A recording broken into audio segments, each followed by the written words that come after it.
अस्सलाम वालेकुम वरहमतुल्लाहि वबरकातुहू। अरब अमारात की एक नई अपडेट के साथ अब्दुस्तार खान लगारी आपकी खिदमत में हाजिर। फ्रेंड्स, अगर आप मेरे चैनल में नए हैं तो प्लीज़ चैनल को सब्सक्राइब कर दें। अगर आपने ऑलरेडी सब्सक्राइब कर लिया है तो इसके लिए मैं आपका मशकूर हूँ, और साथ बेल का आइकन पे क्लिक करना मत भूलिएगा। अब हम चलते हैं अपनी अपडेट की तरफ। अरब अमारात में कोरोना के 102 नए मरीजों की तस्दीक हुई है, जिनका ताल्लुक मुख्तलिफ ममालिक से है। इमाराती न्यूज़ एजेंसी वाम के मुताबिक वजारत सेहत ने कहा है कि नए मरीजों के इजाफे के बाद मुल्क में कोरोना के मरीजों की तादाद 570 हो गई है।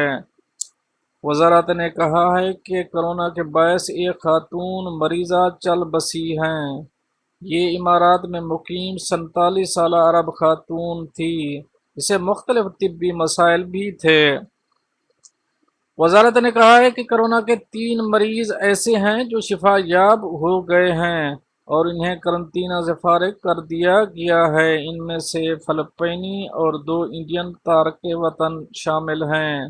वजारत ने कहा कि शिफा याबी हासिल करने वाले मरीजों की तादाद 58 हो गई है। फ्रेंड, ये तो थी एक अपडेट जो आप दोस्तों ने शेयर की। मिलते हैं नेक्स्ट अपडेट के साथ। मेरे चैनल को सब्सक्राइब करना और वीडियो को शेयर करना मत भूलिएगा। मिलते हैं नेक्स्ट अपडेट के साथ, तब तक के लिए आपसे चाहेगा आपका भाई इजाज़त। अल्लाह हाफ़िज़।